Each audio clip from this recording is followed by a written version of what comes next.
Aujourd'hui, on reçoit probablement l'athlète le plus décoré qui va venir s'asseoir sur la chaise. C'est une journée parfaite, là. Première grosse tempête de neige. Je me suis Ouais. dit, tu sais quoi? Parfaite météo pour parler de ski nautique avec nul autre que Pierre Plouffe, champion du monde encore à ce jour. Ouais, ouais. Félicitations. Merci. Fait que quand je disais votre biographie, là, on disait que vous étiez le skieur nautique le plus décoré de l'histoire du Québec. C'est bien ça, là? Combien de championnats? À quel âge avez commencé? J'ai commencé tard pas mal. 10, 12 ans, à peu près 10 ans. Puis j'ai eu un bateau. J'ai commencé à faire des compétitions à 14 ans, mais des compétitions qui étaient plus qu'amateurs, là, c'était pas officiel. Puis mon père est décédé, puis on a déménagé. Puis il y a quelqu'un qui m'a dit, il y a un championnat québécois à Saint-Adolphe-d'Harvard. Ça, c'était en 1965. J'ai dit, ah oui? Il y avait un saut. J'ai décidé d'essayer de sauter. Puis je faisais des figures. Fait que j'ai fait les 3 disciplines à ma première compétition. Puis j'ai dû être chanceux. En tout cas, j'ai gagné. Surtout parce que j'avais gagné en saut. Puis de là, c'est parti. Après ça, ben, 66, puis 67. Puis... Ouais. Après ça, je me suis impliqué en 71. J'ai gagné la Coupe du Monde. Puis en 72, j'ai été choisi pour aller aux Olympiques, représenter le Canada.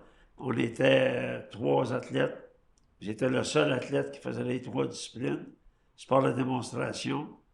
Puis en 73, où je me dirigeais pour aller au championnat du monde, j'ai eu un accident de moto. J'ai été 1 an avec un bras dans le plâtre. Je me suis brisé la main, puis etc. Fait que, à ce moment-là, ils m'ont demandé si je voulais coacher l'équipe. Puis, les championnats du monde en ski nautique, c'était tous les 2 ans. Ouais. Puis, à ce moment-là, 73, j'étais probablement dans les 5 meilleurs au monde, ou dans les 7 meilleurs, whatever. Là. J'avais eu une chance de gagner. On pas dire que j'allais gagner. Là. Il y avait George Athens, qui est canadien, qu'on compétitionnait un contre l'autre, mais qu'on est devenus très près un de l'autre.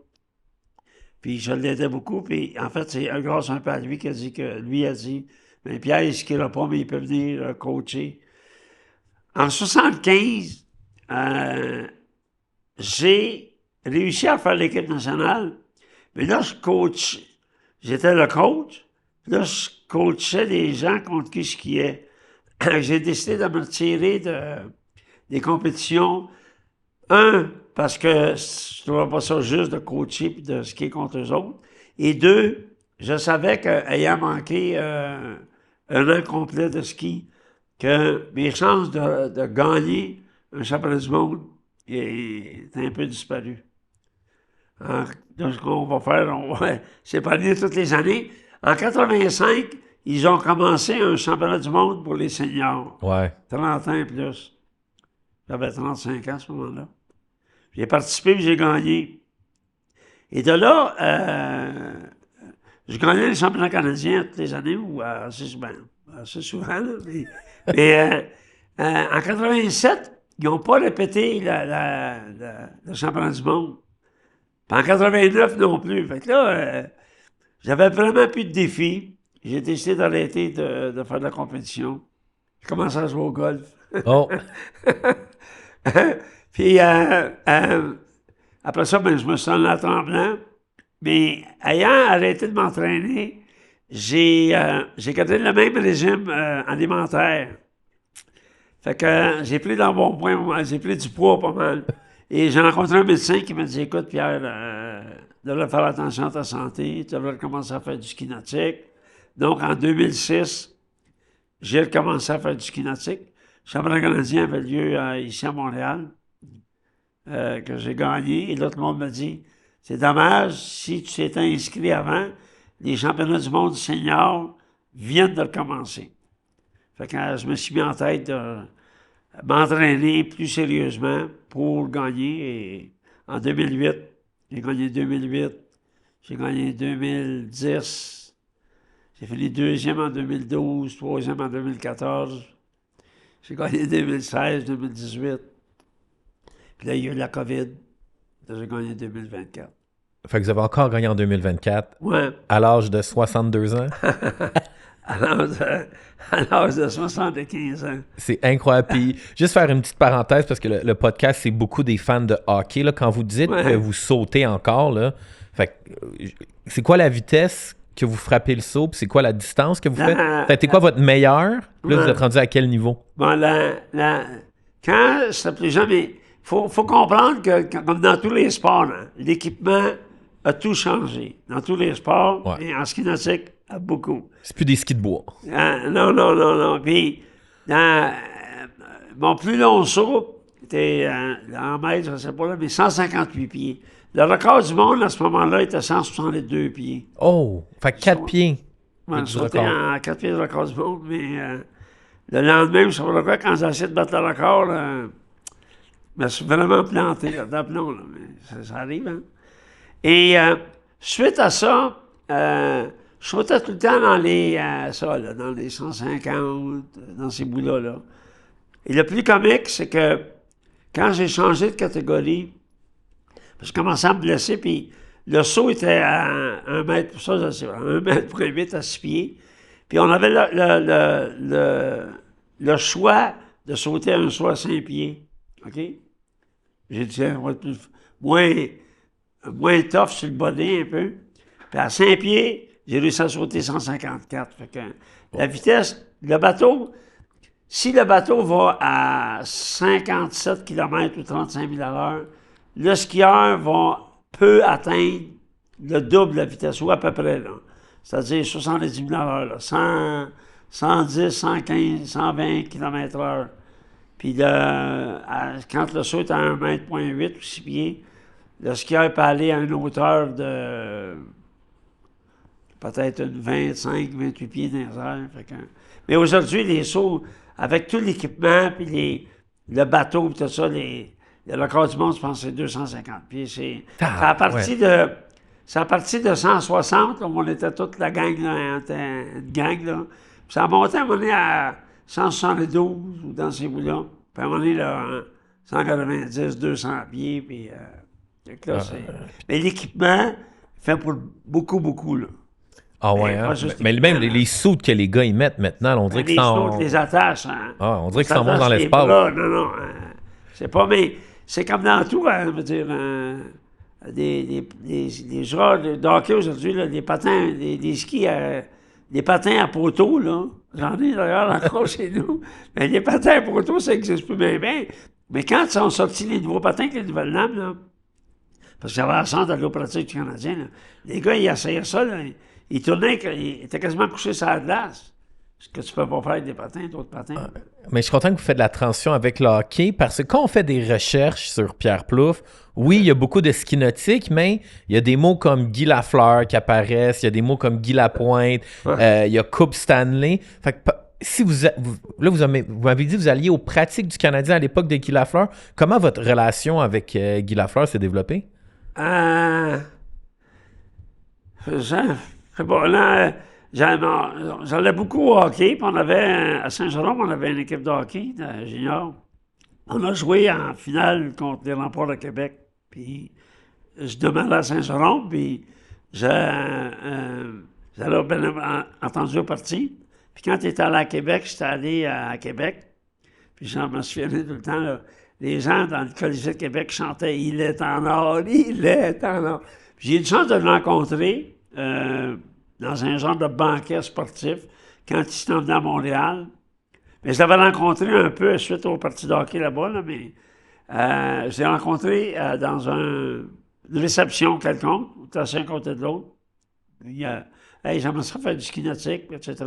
Puis, mais lui, Yvan Cournoyer, mais la compagnie qui était à Fabreville dans ce temps-là, qui s'appelait Sea Gliders, qui faisait des skis de bois. J'ai encore des skis bananes. Oui, mais il avait fait des skis. Guy Lafleur, il y avait des skis à son nom, il y avait des skis Guy Lafleur, des skis Yvan Cournoyer. C'était tous des skis qu'on avait. Juste, le ski était peinturé rouge avec le logo du Canadien, avec leur nom. Les gars, il y avait un ski. Guy Lafleur, d'ailleurs... Où sont ces skis-là? Hein? Où est-ce qu'ils sont rendus, ces skis-là? Je demande à Yvan. Mais, Hey, moi, je les veux. S'il y a quelqu'un qui a une paire de Sea Gliders brandés Guy Lafleur avec le logo du Canadien de Montréal, il me faut ça dans mon chalet. le plus comique, là, c'est Guy Lafleur, il avait dit, là, il avait demandé dans une entrevue, qu'est-ce que tu fais l'été pour te tenir en forme? Il dit, je fais du ski nautique. D'après moi, il en faisait pas 3 fois par l'été. Mais les gars, là, ils venaient, Jacques Lemaire, tout ça, ils venaient chez nous. À Tremblant? Dans ce temps-là, j'étais à l'Estérel. OK. Puis il venait, puis c'était au gars, on faisait du ski, là. On va vous montrer à sauter. Les gars disaient, es-tu malade? S'ils ne voulaient pas la sauter. Même juste plop over, là. Puis moi, des fois, j'avais la chance, quand il y avait des pratiques optionnelles, ils disaient, veux-tu pratiquer avec nous autres? Mais ils ne s'habillaient pas, là, en sweatpants, là. Puis à un moment donné, Robinson, il était à la ligne bleue, puis il a 10 rondelles. Puis il dit, Pierre, mets-toi devant le filet, puis tu vas faire dévier les rondelles. Tu vas faire des slap shots. Puis, es-tu malade? Il dit, oui ou non? Puis là, tu sais, la mère, il recevait le slap shot, et tu sais, top, là. Si vous écoutez ce podcast, ça veut dire que dans mon cœur, vous êtes un puck junkie et la meilleure façon de supporter le projet, c'est de me suivre sur Patreon, Stanley25. Vous téléchargez l'application Patreon ou vous allez sur le site internet de Patreon puis vous tapez Stanley25 et vous allez me trouver. Il y a des abonnements gratuits, il y a des abonnements payants aussi qui s'appellent Bière froide Cold Beer. Grosso modo, ça veut dire que si vous aimez ce que je fais puis vous me croisez au Centre Bell, vous auriez envie de me payer une bière, mais vous pouvez le faire virtuellement. Et parlant de Centre Bell, mais parmi tous les gens qui sont nouveaux membres ou les anciens membres, si vous convertissez votre abonnement mensuel en un abonnement annuel, mais je choisis une personne puis je vais l'amener avec moi voir un match d'hockey Montréal-Vegas, bière froide cold beer incluse. Top, dans le corner. Ils se font dévier ça, eux autres, comme, hey, moi, la rondelle s'en venait, je me cachais. Fait que tu te faisais slapper dessus par Larry Robinson, pas d'équipement. Non, mais moi, non. Toi, tu tassais. Comme je disais, moi, je saute. Vous autres, vous venez chez nous, vous êtes même pas un plan pauvre sur le saut, parce que vous avez peur. Puis moi, je vais mettre là, avec des slap shots, et tu t'es tombé sur la nous, c'est sûr. Mais la relation, puis j'aimais le hockey beaucoup. Même si j'étais pas j'étais plus un fan qu'un joueur. Puis je me suis mis à suivre le Canadien. J'allais, dans les bonnes années, là, j'allais à peu près à 60 parties par année. À la 40 à Montréal, puis 20 sur la route. Wow! Fait que c'était bien le fun. Puis... C'était le fun parce qu'ils gagnaient, comme aujourd'hui. Ouais, aujourd'hui, ils vont gagner pas mal. Là. Puis dans ces époques-là, tu sais, à l'époque des gars comme Robinson, Lafleur, Cournoyer, les gars, ils étaient pas mal moins disciplinés que les gars d'aujourd'hui, on s'entend. Ou ils étaient quand même sérieux. Tu sais, les gars, on entend des histoires de Lafleur, de party, qui fumait des smokes dans le vestiaire. Comment c'était avec les gars l'été? C'est... Henri Richard m'avait déjà dit quelque chose, puis d'ailleurs, c'est pour ça que j'ai eu tant l'occasion de côtoyer ces gars-là. C'est que Henri Richard, il avait dit, oublie jamais une chose, hein. Ce qui se passe dans la chambre, reste dans la chambre. Fait que... écoute, tu peux entendre des histoires là, dans le temps qui voyageaient en train. Là. Faut pas penser qu'ils mangeaient juste des sandwichs aux œufs avec des verres de lait en s'en allant à Chicago. Là, fait que c'est un peu la même chose. Je pense pas qu'aujourd'hui... Aujourd'hui, premièrement, la condition physique des joueurs est beaucoup plus accentuée. Avant, les gars arrivaient au camp d'entraînement pour se mettre en forme. Ouais. Aujourd'hui, les gars arrivent au camp d'entraînement en forme. Dans tous les sports aujourd'hui, puis je parle de moi-même, là, quand je m'en vais vers ma saison estivale, je commence à m'entraîner. Tu prends toujours les breaks là, quand je viens de finir ma saison au mois d'octobre. Tu vas prendre un break, mais je fais du ski alpin, mais je ne considère pas ça comme l'entraînement. Mais avant de m'en aller en Floride, je vais aller accentuer un peu mon cardio, ma souplesse. Avant, on pensait pas à ça. On le faisait, puis on se mettait en forme. Fait qu'aujourd'hui, il y a beaucoup, mais les occasions de sortir, écoute, ça va toujours exister, surtout à Montréal. Hein, c'est quand la ville, c'est hockey ici, puis c'est vrai, là. Ouais. Fait que, il était tannant. Oui. Parce que j'ai lu que vous aussi, j'ai lu un article là, dans l'Express de Tremblant qui disait Pierre Plouffe, aussi un grand athlète, mais un grand tannant. il paraît que Les rumeurs. il paraît que vous avez eu un impact sur le niveau de sécurité de la Coupe Stanley. C'est quoi cette histoire-là avec la Coupe Stanley? Là? C'était en quelle année? Là, mais, c'est qu'un Canadien a gagné la Coupe Stanley 4 fois en ligne. En 78, c'était la 3e. Et comme je t'ai dit, j'avais la chance de toujours être avec eux autres. Puis je faisais partie, j'ai des photos il y a une photo que je ne sais pas quelle année, là, mais dans la parade de la Coupe Stanley. J'étais dans la parade de la Coupe Stanley avec les joueurs. No way. Mais non seulement j'étais dans la parade, j'étais sur le char alcoolique où il y avait la coupe. Fait que les gens devaient penser que vous étiez un joueur? Ben oui. Ben, je sais pas, mais quand on allait à l'extérieur, oui. Mais, le lendemain de la parade, Claude Mouton, la Coupe Stanley, il l'amène à la taverne chez Tour Blake, où les gars vont prendre une bière. Puis la Coupe Stanley, c'est un genre d'estrade. Puis les gens à la taverne, ils rentrent, puis ils prennent des photos, puis... après ça, Mouton prend la Coupe Stanley, il amène dans son auto. Il arrête de prendre une bière chez Henri Richard, puis il s'en va à Porte d'Orval. On est au mois de mai. Quand Mouton arrive, il y a un paquet de clés, il met ça à terre. Guy Lafleur dit « Vas-y les clés, fais faire des clés, puis on va y voir la Coupe Stanley, puis on va aller voir mon père à Tursault. » Fait que, OK. Inattention, se prend les clés. Toute ma vie mentionnée, là. De l'autre bord de la taverne à Tour Blake, il y avait un quincaillier Pascal, ça s'appelait. Ça n'existe même plus. Je pars la courir, je dis au gars, fais-moi 2 clés, vite, vite.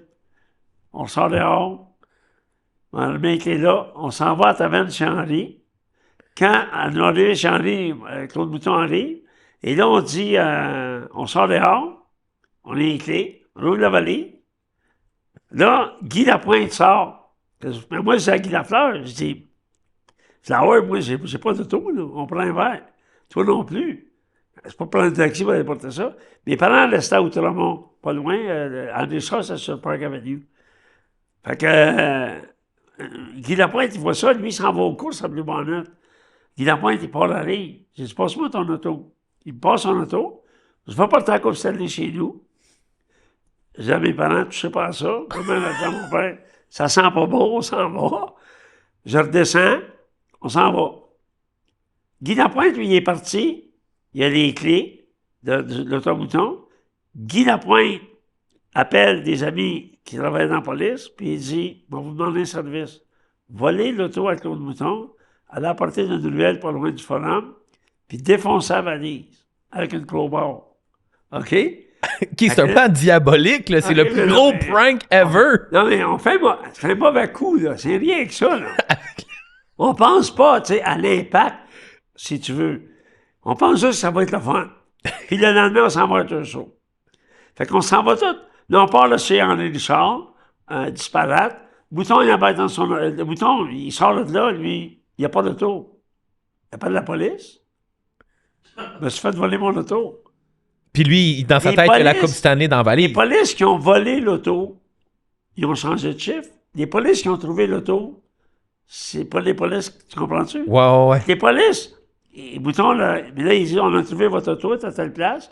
Là, lui arrive à son auto, la valise défoncée, la boîte de la Coupe Stanley, c'est une grosse boîte de bois, là. Elle est ouverte, il n'y a pas de coupe. Puis là, il se présente chez Thursday, on est tous là chez Thursday. Puis les polices sont là. Puis là, tout le monde, hey, qu'est-ce qui se passe? Non. Il pleure. Oh non! Je me suis fait voler la Coupe Stanley. Mais là, c'est une joke. Puis là, les polices disent, écoutez, là, c'est pas drôle, les gars, là. La Ligue nationale, il a appelé le Canadien, il va perdre sa job, je sais pas trop ce que ça partit. Je sais pas trop quoi, là. Puis là, Guy Lafleur, il fait signe. On parle pas. OK. On s'en va souper. Et là, Guy Lafleur, il dit, tu vas appeler le club de hockey canadien, tu vas dire, c'est moi qui ai la Coupe Stanley. Je vais envoyer mon père à Tursault parce que dans mon village, ils ont fait des sacrifices. Eux aussi ont le droit de parade. OK? Puis il avait raison. Sauf que, là, le Mouton, il n'arrêtait pas de dire à Guy, « Elle est où? Arrête, là. Elle est où? Je veux savoir elle est où. » Il disait, « Chez Pierre, là. » Fait que là, le Mouton, il dit, « Tu niaises pas avec ça, là? » Ben non.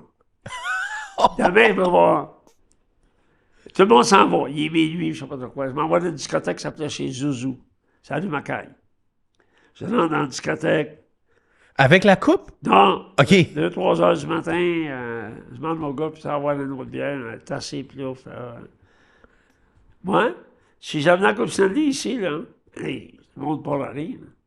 Personne ne sait rien, là. Je m'en vais chez nous, puis il y a quelqu'un qui prêtait un auto. Je m'en vais chez nous, un petit Jeep, je me souviens.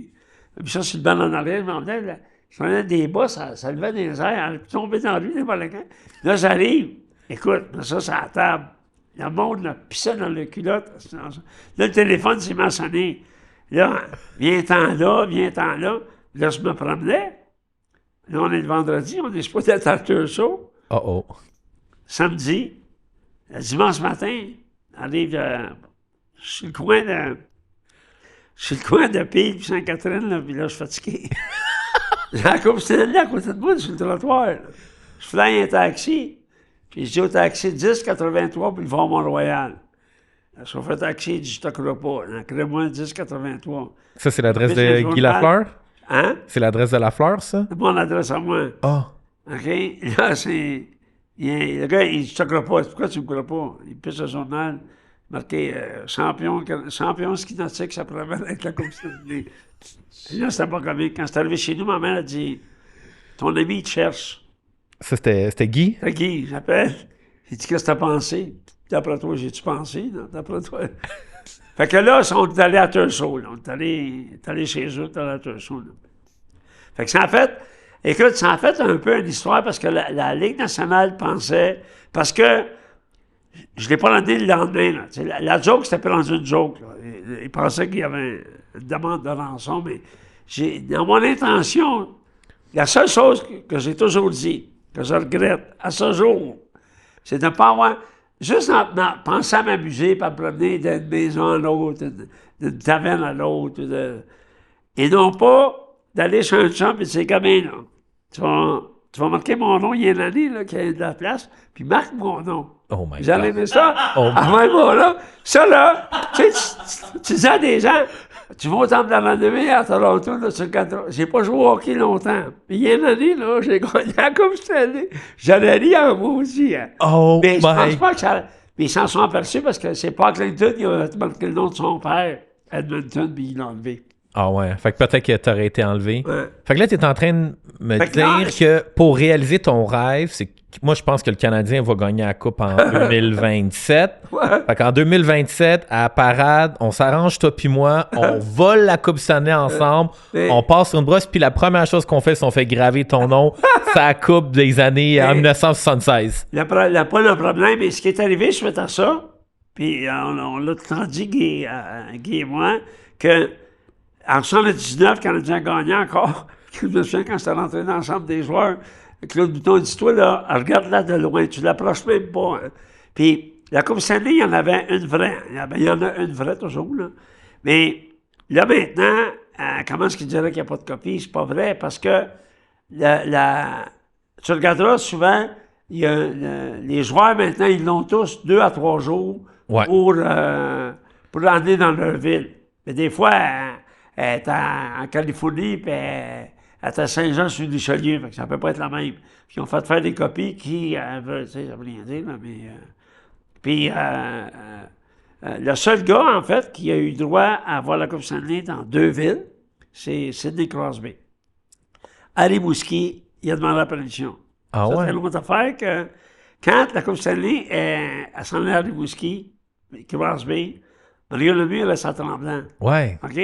Mario m'appelle une journée, il dit « Hey, Pierre, viens ici, quelque chose à te montrer. » Genre, je suis occupé, j'ai pas le temps. J'arrive là. Attends. Mario Lemieux t'appelle, puis t'es comme « Hey, je suis occupé, j'ai pas le temps. » Non, mais... Hey, je suis encore plus privilégié de t'avoir avec moi. Oh, ouais. Fait que j'arrive. Je m'en vais chez eux, puis il y a un paquet de monde qui sont là, de Pittsburgh. Ils ont Pierre Larouche qui était là, toute l'organisation. Puis il y a 2 gardiens, pas le gars en blond, là, mais il y a 2 gars avec la Coupe Stanley. Et là, Mario, il dit Pierre, conte le nom de l'histoire que je viens de te conter. Ouais. Fait que je la compte en anglais et tout le monde comprend le français à peu près. Et là, je dis, puis je connais un peu, puis Mario Lemieux a une maison en montagne, avec plein de trails dans le bois. Ouais, il mente sa maison à Fait Tremblay. que je demande à... Mario, il dit au gars, t'as pas le droit, entre guillemets, là. T'es pas supposé te prendre de photos de la Coupe Stanley, je sais pas un joueur à côté de toi. T'as pas le droit de la tenir vraiment dans tes bras. T'as pas le droit, c'est un peu inédit, là. T'es pas supposé. Ouais, lever la Coupe Stanley de même. Comme t'es pas supposé. Ouais. Fait que, Mario, il dit, là, moi, je dis à Mario, je vais mettre la Coupe Stanley sur mon épaule, on va partir à la courir. OK? Il dit, ça, c'est drôle. Fait que, il dit au gars, il dit, que Pierre va prendre une photo, là. Il n'est pas supposé. Ah, écoute, il vient de vous conter l'histoire, là. Pas de danger, là. Prends comme Stanley, il la lève au mes bras, les gars prennent des photos, mais après, je pars la courir dans le bois. Hey, écoute bien, là. Ça a pris une demi-heure entre les gars arrêtent de broyer. Écoute, il trouvait même pas ça drôle. Tout le monde, quand je suis parti à courir, parce que tout le monde l'a compris en français, qu'est-ce que c'était pour faire. Le monde savait que c'était une joke. Écoute, pas rire, là. Bien gros.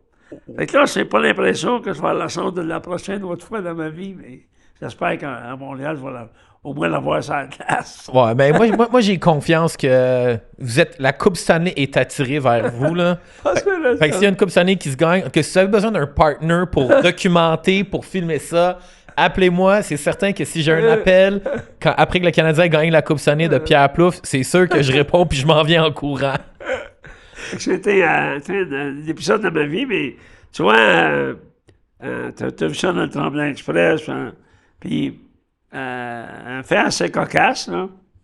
Souvent, les gens disent, on parle souvent de ce fait-là il m'est arrivé dans la vie, puis souvent, on me dit, ben, on porte plus d'importance à ça que le fait que tu as gagné les championnats du monde en ski nautique. Et ma réponse est bien simple. Si j'avais jamais volé la Coupe Stanley, là, personne ne saurait que je faisais du ski nautique.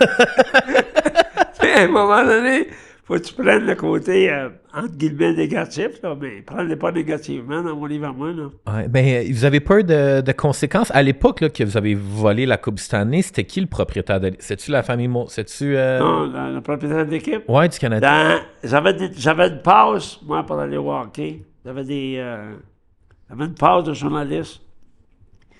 Et ils me l'ont enlevé. Oh. OK? Puis, mais j'allais à toutes les games. J'allais à New York, j'allais à Chicago, j'allais partout. En auto, là. Je ne peux pas embarquer avec le club. Puis à un moment donné, je me souviens, je me retrouve à Boston. Je pense que c'est Jacques Lemaire qui me dit, regarde Pierre, j'ai me 5 billets, puis je te dis, là, tu vas être à chaque côté de Claude Mouton. Moi personnellement, je m'en fous. Puis je laisse à côté de Claude Mouton, puis il me regarde, puis il dit, je peux pas croire. Parce qu'il me voyait à toutes les games. Il savait que j'y allais. Je peux pas croire qu'il était le hockey comme ça. Ah ben, il dit, en moi, demain, moi, t'as donné ta passe. Il m'a donné ma passe. Ah, OK. J'ai eu une passe pendant des années. J'ai suivi le Canadien, en fait, pendant une dizaine d'années, jusqu'à temps l'année qu'ils ont perdu contre Minnesota. Là. Ils ont perdu en 7 games, je sais pas trop quoi. Là. Puis là, ça a été un peu à commencer le début, tu sais, où ça commence à moins bien aller, si on veut. Là. On va s'épargner 87-93, là, mais... Ouais. Puis de tous les joueurs que vous avez côtoyés, ça a été quoi? C'est qui le joueur qui vous a le plus impressionné ou marqué par un geste qu'il a fait pour un coéquipier? Ou c'est qui le meilleur? Mais pas le meilleur sur la glace, le meilleur dans son cœur. Ils ont pas mal tous... tu sais, j'étais bien sûr avec Ken Dryden, quand tout le monde trouvait qu'il était avare, pas de ses paroles, de ses gestes. Quand personne, il a parlé à Serge Savard à peu près 2 semaines avant de mourir, puis il ne savait même pas qu'il avait le cancer. Là, fait que, tous et chacun avaient leur particularité. Et je te dirais que ce que les gens on les prend comme des idoles, mais ce sont des êtres humains comme tout le monde. Ils ont des bas comme tout le monde. Ils ont des journées tristes comme tout le monde. Et ce qui faisait que c'était agréable à ce moment-là, que tu as pu aujourd'hui, c'était tout simplement une famille. C'était une famille. C'était... Il n'y a pas un gars qui disait « Je vais t'échanger l'an prochain. » N'oublie pas, là. Quand ils ont gagné, là, je suis allé dans une réception, là, il y a 2 ans, je pense. Il y a 14 joueurs qui ont gagné 4 Coupes Stanley consécutives. 14 joueurs du Canadien qui ont gagné 14 Coupes consécutives. Ils ont tous réunis au Mirage, au tournoi de golf de Serge Savard. Ouais. La veille, il y avait un gars qui restait en Australie, il l'a envoyé chercher. Oh, ouais. Alors, tout le monde est venu, ils ont loué un hôtel, et ils en sont tous. Écoute, quand ils montraient la vidéo le lendemain, là, en réception, là, il n'y avait pas un œil qui était sec dans la salle. Parce que ils ont tous parlé à Bowman, puis Bowman leur a tous parlé un après l'autre.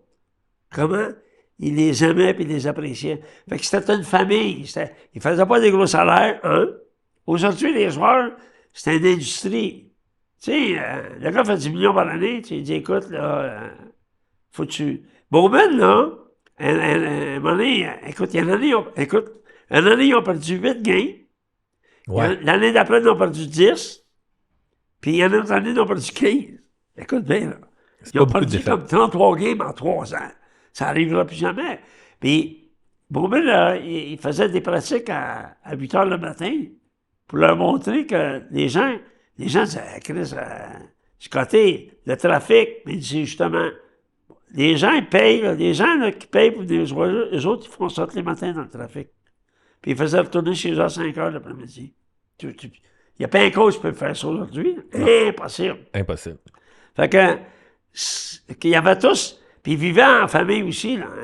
Ils pratiquaient, puis après la pratique, là, ils allaient tous luncher ensemble, prendre une bière, puis c'est chacun chez eux. Fait que c'est très difficile de comparer les deux, mais encore une fois, pas juste au hockey, là, dans tous les sports qu'on peut imaginer. Là. Ouais.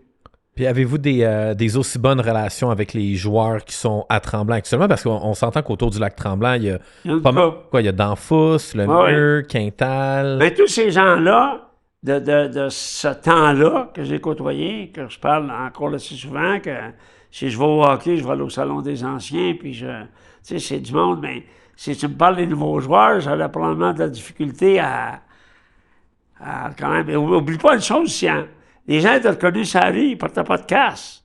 C'est vrai, il était... Tu peux reconnaître les gens, là, tu sais, les gens étaient beaucoup plus près du public, tu sais, qu'on est aujourd'hui. OK.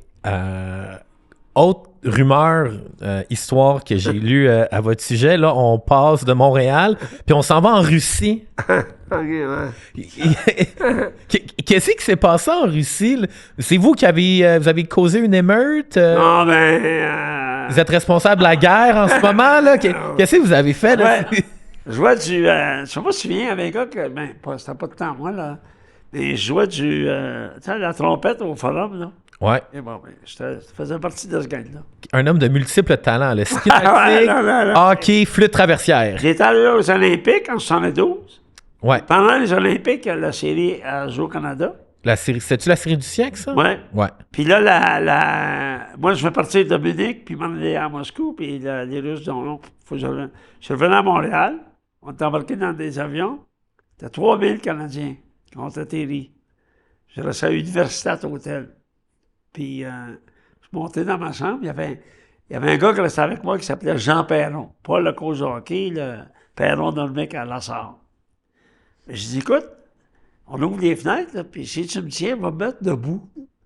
On est au 6e ou 7e étage. Tiens-moi après la ceinture, puis je vais jouer au Canada.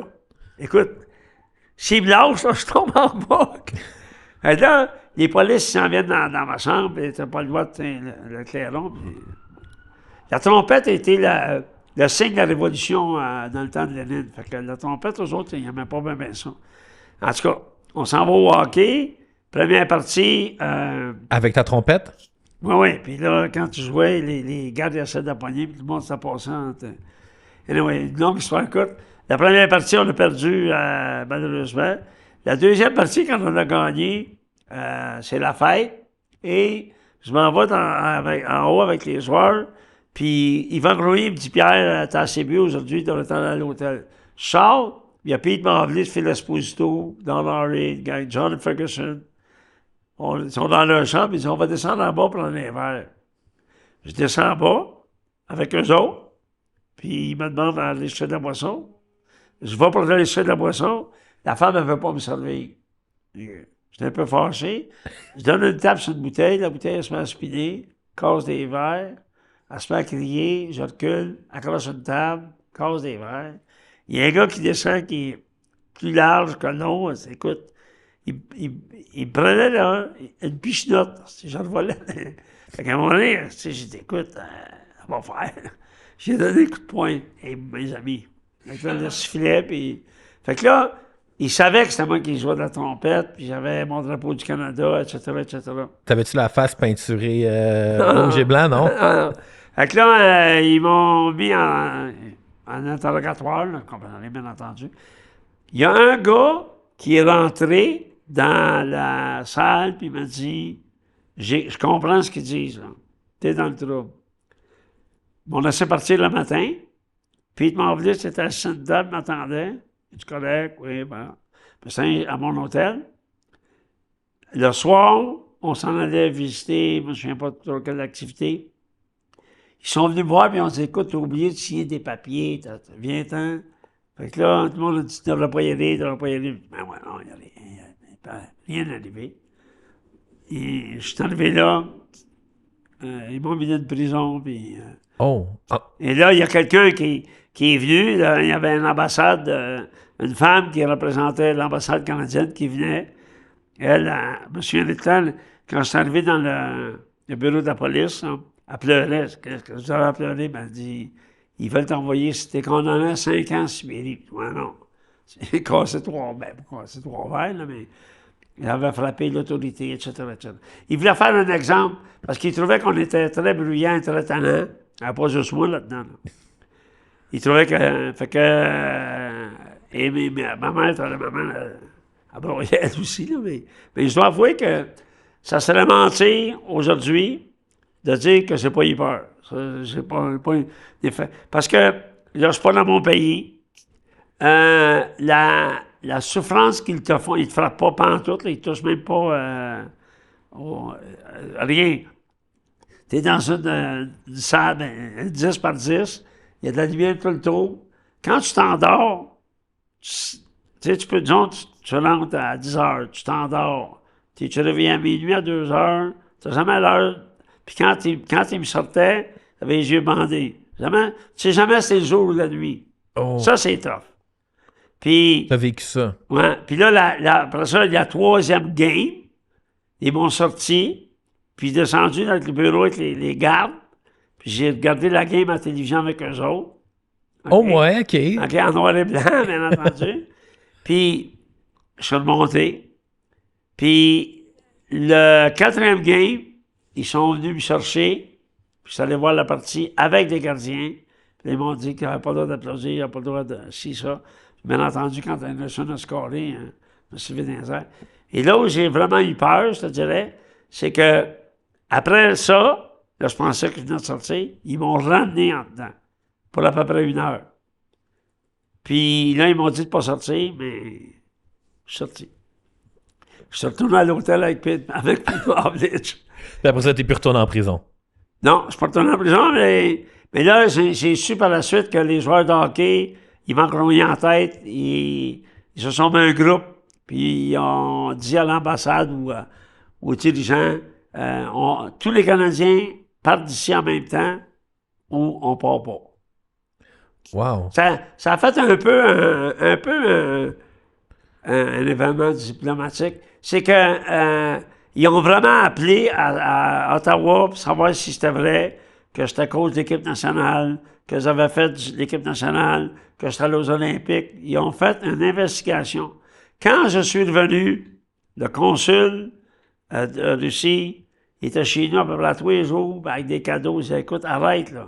C'est moi qui ai fait l'erreur. C'est moi l'erreur.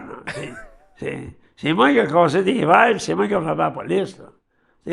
Parce qu'eux autres, ils ne voulaient pas se parler contre eux autres. Ils n'ont jamais parlé contre eux autres. Pas d'affaire à parler contre eux autres, c'est moi qui ai fait. Puis ça, c'était une autre chose qui a fait. Quand j'ai gagné la Coupe du Monde en 71, je suis arrivé à Dorval à 5 heures l'après-midi ou à peu près. Il y avait ma mère et ma blonde qui m'attendaient. OK? On revenait de Tahiti. Quand je suis revenu de Russie, 1 an plus tard, j'avais gagné la Coupe du Monde en octobre 71 à peu près, quand on est revenu de Russie en septembre 72, on est arrivé à 4 heures du matin à Dorval. OK? Il y avait une salle de réservée. Il y avait à peu près 40 à 50 journalistes qui m'attendaient pour donner une conférence. Wow. Parce que je venais de faire de la prison ici. Je leur ai dit merci, bonsoir. Avez-vous quelque chose à dire? J'ai rien à dire. Je suis parti. Ah ouais, that's it. Non, mais là, j'étais devenu le champion du monde en ski nautique qui avait fait de la prison ici. Mais l'année d'avant, j'étais champion du monde, mais personne de là. Fait que dans le fond, vous faites tous ces mauvais coups-là avec la Coupe Stanley C'est ça. pour promouvoir Le ski nautique. En plein ça. Stratégique, mon affaire. Un grand détour. Ouais, fait que ça veut dire que les gars du Canadien, ils devaient vous aimer en Titi pour avoir volé la Coupe Stanley une année, puis après ça, vous êtes en prison, puis Non, on en dit... prison, t'es arrivé avant. OK, vous êtes arrivé en prison. 112. 112, la prison. La Coupe Stanley à 118. Ouais, fait que si c'est arrivé inversé, est-ce que tu penses que les gars du Canadien t'auraient laissé en Russie? Bon, mais écoute, c'est des bons souvenirs. On en rit aujourd'hui. Mais comme j'ai dit, puis j'ai jamais été gêné de le dire, peur de le dire, qu'en Russie, j'ai eu peur. C'est pas... quand t'es pas dans ton pays, tu sais pas... t'avais hâte que les roues... Tu sais, quand l'avion, les roues, ils font le clouk, là, avant, ça fait ce clouk. Ah ouais, hein? Parce qu'on s'entend que 5 ans de prison en Sibérie, Ouais. on est loin du lac Tremblant au 22 juillet sous le soleil. Oui. Mais tu sais, je pense que c'était plus je sais pas si c'était une peur, mais je sais que les autres voulaient montrer l'exemple que... parce que les Canadiens qui étaient là, faut pas oublier une chose, hein, c'était la première fois qu'il y avait la seule autre fois qu'il y avait autant de touristes qui avaient couché à Moscou, c'était dans le temps qu'ils jouaient une équipe de soccer qui était venue, qui était de l'Allemagne de l'Est, là, un peu des communistes comme eux autres, puis il était 600. Mais là, on était 3000. En fait, à journée longue, là. Parce que, puis l'autre chose que, faut pas oublier encore une chose, que les jeunes ne pourront même pas comprendre ça. En 72, c'était encore le rideau de fer. Hein. Il y avait l'argent, le rouble, ça valait rien sur le marché international. Ah ouais. Ils parlaient pas à personne, eux autres. Là. Ils nous disaient, on va aller visiter telle affaire, là. Hein. Ils faisaient faire des tours d'autobus, puis on ne visitait rien. Parce que on arrivait là, puis c'était fermé. Ils voulaient juste occuper notre temps pour pas nous laisser libres. Ah. Écoute, t'es arrivé en quelque part, là, premièrement, là, ils ont dit, bon, il fallait acheter des roues. Mais des roues, tu vas en acheter ici dans une place où ils vendent, je sais pas, là, Un bureau de change. un bureau de chambre, mais il fallait que tu en aies, en tout cas. Il y en avait, il y a du monde, mais tu n'avais pas d'ordre dans l'entrée. Mais quand on est arrivé pour acheter des roubles, le rouble, disons, il fallait que tu donnes une pièce à 25 Canadiens pour avoir un rouble. OK? Fait que là, tout le monde s'est acheté des roubles. Puis quand on magasinait dans la boutique, on venait payer en rouble, on ne peut pas payer en rouble, on venait payer de l'argent canadien ou américain. Fait que, on est tous résumés avec nos roubles. Puis quand on est venu pour partir, ils ont dit, ben là, il faut tout changer les roubles. Puis il y avait tous nos noms avec le nombre de roubles. Fait que tu vas avoir payé un taxi avec des roubles. Peut-être.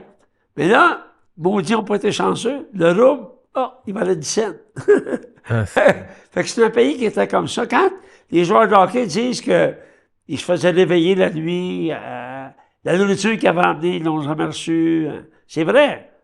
Mais malheureusement, les Russes, ce sont, entre guillemets, puis je vais faire bien attention, mais c'est des tricheurs. On l'a vu par le passé, aux Olympiques, la petite fille de patin, il a drogué à son insu. Ouais. Tu sais, ce sont des gens que pour gagner, tu sais, le monde ne se fait pas les sous. Le gars en escrime, il était capable de déjouer un système que tu le touchais en escrime. Tu trichais en escrime. Tu m'aimes ce qu'elle donne dans la vie, là. Tu n'as pas des millions, là. Tu sais, ça s'appelle pas, il y a Yamamoto, le gars, le pitcher, là, qui a pitché à 7e game, là, tu fais pas le même salaire, en tout cas. Ouais.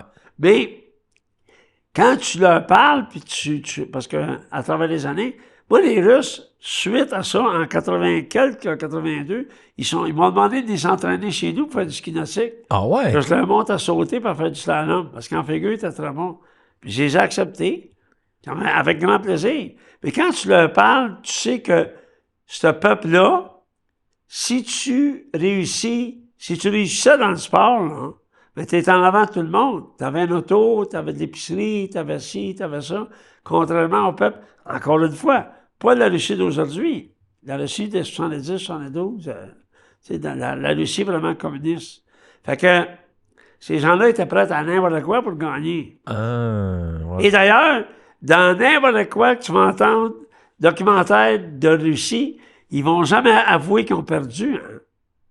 Hein. Jamais ils vont dire qu'ils ont perdu la série. Ils vont dire qu'ils ont scoré plus de buts. C'est vrai, ils ont scoré plus de buts que le Canada. Mais jamais ils vont dire qu'ils ont perdu la série. Puis le pire de tout, c'est que le Canada, il fallait qu'il gagne les 3 dernières games. OK? Les 3 dernières games, il fallait qu'ils gagnent, qu'ils ont gagné 3-2, 4-3, 6-5. Les 3 buts. Grosse mémoire. Les 3 buts, Paul Anderson. Ça, on ne peut pas écrire un livre, c'est mieux que ça. Là. Puis Paul Anderson, suite à ça, il n'a jamais fait grand-chose. La pesanteur, si tu veux, de cet exploit-là a fait que je pense qu'il n'a jamais été capable d'égaler. Tu sais, il ne fait pas, écoute, 3 buts gagnants, 3 games. Mais si on ne gagne pas, là, si on annule la dernière game, là, on ne gagne pas la série, c'est eux autres. Non, eux autres, ils n'ont jamais... Okay. Puis, vous avez tellement des bonnes histoires. Je pense qu'il faudrait écrire un livre sur votre vie éventuellement. Mais pour terminer cette magnifique entrevue, c'est quoi votre vision du futur du ski nautique? Qu'est-ce qui se passe avec le ski nautique? C'est quoi votre interprétation au Québec? On le sait que moi, je suis un peu un anti-wakesurf. Je sais que ça fait partie de la business puis de la culture de les gros bateaux puis tes 10-12 dans le bateau puis le wakesurf puis tout ça. Mais ski nautique, y a-tu une relève? Ça va-tu revenir aux Jeux olympiques un jour? Ben, ça n'a jamais été aux Jeux olympiques. Y a-tu un potentiel? Il y a un potentiel. Le ski nautique, en ce moment, ça porte bien au Canada, oui. La relève le coût de faire ce sport-là maintenant est un peu... Mais tu sais, si tu me dis un ski, bon, les skis qu'on utilise, nous autres, là, c'est peut-être 2-3 000 $, mais le petit gars qui joue au hockey aujourd'hui, là, tu demandes à son père comment ça coûte. Mais un bâton de hockey, c'est 400 $. Fait que c'est un peu, il faut faire attention. Si on veut qu'on ait plus de gens qui participent, il faut ouvrir des clubs, il faut donner la chance aux gens d'en faire. Si tu as la masse, tu vas être capable d'aller chercher du monde. Quand l'an passé, j'étais allé en Europe, en senior, c'était la plus grosse compétition internationale de toutes catégories confondues. On était 230 ou 240 skieurs. OK? Les Européens, beaucoup d'Européens de 35 ans et plus font du sport. Pas juste du ski nautique. Ouais. Tu regarderas maintenant les Masters, là, les gens de 50, 60 ans, de plus en plus. Pour moi, puis j'ai essayé de rentrer du ski nautique dans le cégep, donner des cours d'éducation physique jusqu'en octobre. Le jour où on va comprendre que si on emmenait les jeunes à faire des activités dans les écoles, au lieu de jouer sa tablette à 10 heures, on les faisait sortir dehors, à jouer dehors, dans 20 ans, il y aurait moins de monde dans les urgences. Ouais. Fait que le ski nautique, qui pour moi est un sport assez complet, puis tu n'as pas besoin de faire de la compétition non plus, hein.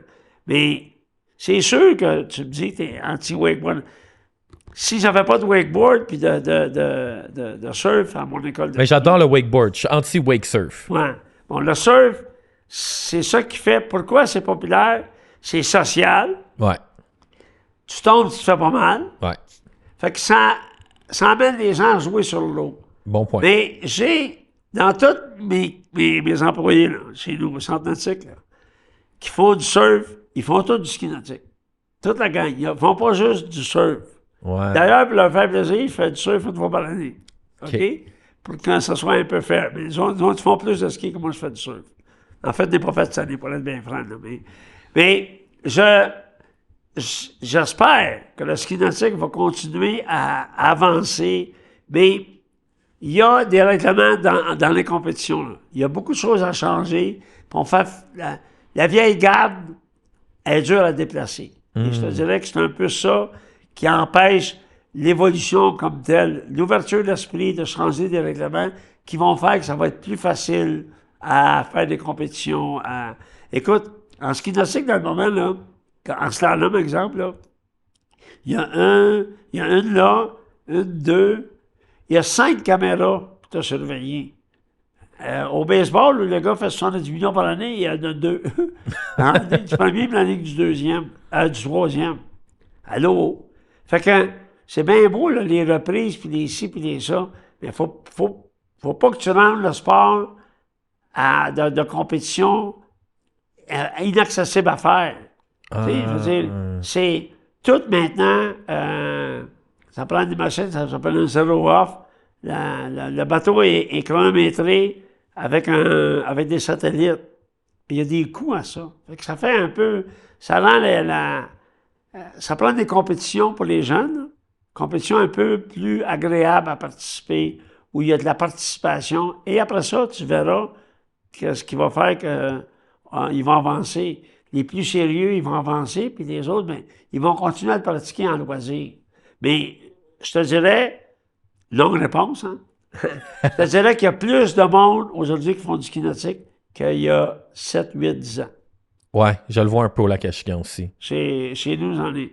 Ah. Fait que quelqu'un qui veut faire du ski nautique, qui veut s'initier, quand est-ce que l'école de ski nautique Pierre Plouffe réouvre en 2026? Tu commences quand ta saison?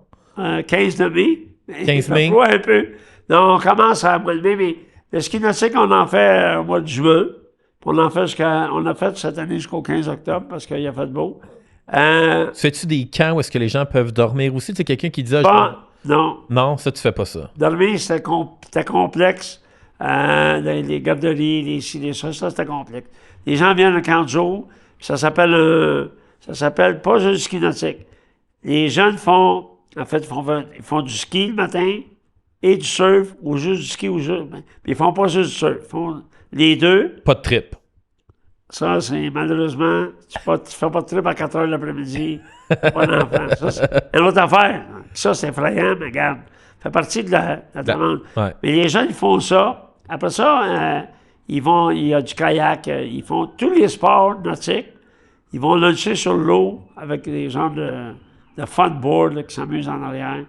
Et le ski nautique fait partie. Et s'il y a trop de vagues, n'importe quoi, puis les parents viennent amener les enfants, on leur dit, aujourd'hui, malheureusement, on ne peut pas faire de ski, c'est trop rough. Il va y avoir de la voile, il va y avoir ci, il va y avoir ça. S'il laisse aux enfants, puis on leur donne un coupon, que quand la température va être adéquate, ils peuvent revenir faire leur ski nautique. Ah, that's it. Puis pour terminer, cet hiver, là, votre saison de ski est finie. Fait que c'est quoi vos plans hivernales? Qu'est-ce que Pierre Plouffe mange en hiver? Il va à Whistler. Je fais du ski à Whistler beaucoup. Nice. À peu près une trentaine de jours, puis à Tremblant. Je reviens pour la Coupe du Monde, puis j'ai déjà la date. C'est le 7 mars, premier samedi. Aux alentours du 10-12 mars, je m'en vais en Floride pour à peu près jusqu'à mi-mai. 2 mois, à peu près 10 semaines. Je reviens, puis les championnats du monde l'an prochain, à Calgary, c'est en juillet. Ça, c'est un peu difficile, c'est rough, c'est tôt. Ouais. On va se préparer pour le bonheur. Puis vous allez gagner un autre championnat du monde. On va essayer. Bon, parfait. Mais je vous remercie énormément, M. Plouffe. Vos histoires. Bon, excuse-moi, Pierre. Monsieur, t'es mon père. Ouais, c'est bon. Merci beaucoup, Pierre. Ben, fait plaisir. Parfait, yes, sûr. Je t'attends avec ta gang. C'est sûr que j'amène ma gang du Lac-Achigan. Moi, j'ai besoin de coaching pour devenir un meilleur coach. Fait que ça va être un win-win pour tout le monde. Super, merci beaucoup. Merci, Pierre. Salut. Si vous écoutez ce podcast, ça veut dire que dans mon cœur, vous êtes un puck junkie et la meilleure façon de supporter le projet, c'est de me suivre sur Patreon, Stanley25. Vous téléchargez l'application Patreon ou vous allez sur le site internet de Patreon puis vous tapez Stanley25 et vous allez me trouver. Il y a des abonnements gratuits, il y a des abonnements payants aussi qui s'appellent Bière froide Cold Beer. Grosso modo, ça veut dire que si vous aimez ce que je fais puis vous me croisez au Centre Bell, vous auriez envie de me payer une bière, mais vous pouvez le faire virtuellement. Et parlant de Centre Bell, mais parmi tous les gens qui sont nouveaux membres ou les anciens membres, si vous convertissez votre abonnement mensuel en abonnement annuel, mais je choisis une personne puis je vais l'amener avec moi voir un match d'hockey Montréal-Vegas, bière froide cold beer incluse.